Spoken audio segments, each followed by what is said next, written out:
There's the artificial kind of seeking forgiveness, astaghfirullah, astaghfirullah, astaghfirullah, astaghfirullah, astaghfirullah, which for some people is so artificial, like Ali radiallahu anhu saw somebody doing it and said to him, your istighfar needs istighfar.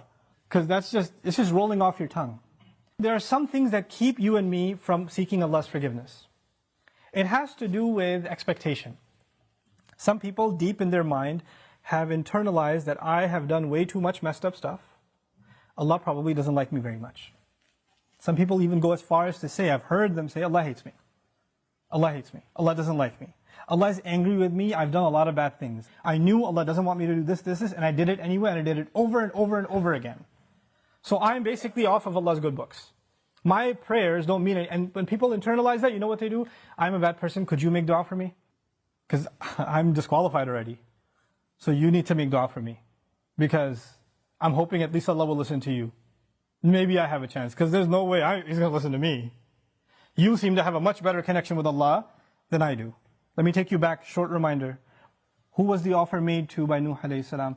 Nuh alayhi salam was making this offer to one of the most rebellious nations on earth. Continuously rebellious. And he said, if you can just come ask forgiveness, not only will Allah give you forgiveness, He'll open up the world for you. In other words, you don't get to write yourself off. You don't get to say about yourself, I'm too far gone. Seeking forgiveness is not for you, maybe for somebody else, but I'm a lost case. I'm a terminal case. I'm beyond hope. I'm already done for. If anything, my mom will make dua for me. Or this one will make dua for me. And this is where shaitan comes. Shaitan uses that. When shaitan, he takes advantage of the hopelessness of people, and that's one of the doors to shirk. You know that? One of the doors to shirk. Why? Because then religions come, false religions come that say, you're too messed up, let Jesus forgive you. You be good to Jesus, He'll take care of God for you. He'll be in between. Or they'll place somebody else in between. This saint, go to his grave. Go ask him, be good to him, put some chocolate in front of his grave, and he'll ask Allah to take care of your problems. Because you're too messed up. You can't deal with Allah, He's too angry with you. He, however, was in Allah's good book, so you go through him. This is how shirk opens up. In other words, the essence of our direct connection with Allah, which is what Iman is, which is what Tawheed is, which is what La ilaha illallah is. The essence of it is you get to ask Allah directly for what you need. And I'm telling you, I'm reminding myself, the thing we need the most, because it will take care of all of our needs, is seeking forgiveness. Now, there's a seeking of forgiveness by the tongue, and there's a seeking of forgiveness by the heart. Human beings tend to be defensive.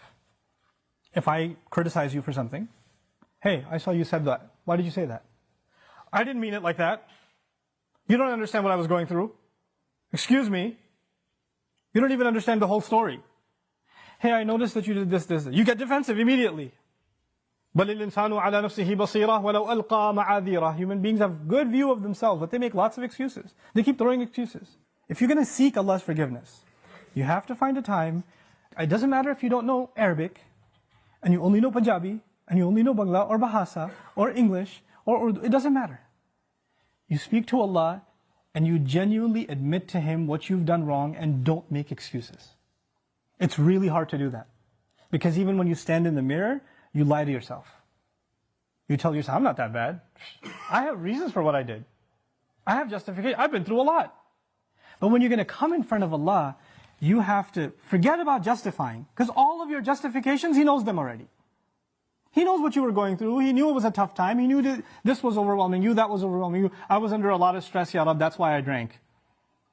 Don't give Him the reasons. He knows your reasons better than you do.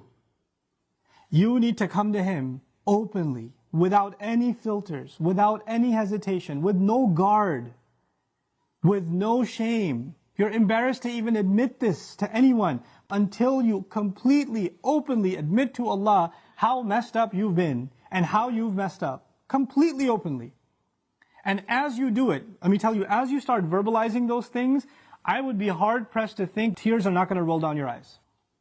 It's impossible for a human being to open up so vulnerable before Allah, before anyone, and especially Allah, to open up so much and then not believe, not have tears roll down their eyes. Because it's a moment of weakness. To the world, you have to show yourself as strong and confident and you're just fine. Everybody sees you and thinks everything's okay. But the only one who gets to know nothing is okay, there's a lot of problems, is Allah. You have to open up to Him completely, and then you're going to be in a position to ask for forgiveness. Then you get to beg in sajda. Then it turns into something else. Then it's not just astaghfirullah, astaghfirullah, astaghfirullah. It's a real conversation with Allah. It's a real confession with Allah Azza wa Jal. That's a powerful, powerful thing. Try it for yourself. You have to find time alone to yourself. You have to make sure nobody else is listening. You can't even do it in the middle of the night. You get up from the bed, the wife is still in bed, you sit on the side of the bed, Ya Allah, forgive me, and she's listening. You can't do that. Be in the car by yourself. Doesn't matter. Be somewhere alone. This is just your time with Allah. Your alone time with Allah. And verbalize it. Hear yourself say it. There's one thing to just whisper it. And if you're just going to memorize a bunch of du'as in Arabic and you don't even know what they mean, and just recite them, if you're going to keep doing that, and those du'as are beautiful, they're powerful, but if your heart isn't speaking them, your tongue is speaking them, then you're not seeking istighfar yet. May Allah reward you for the dhikr that you're doing, for every harf that you're reciting, but that's not istighfar. Istighfar is something else. And when these tears come down, when this starts opening up, then the sky opens up.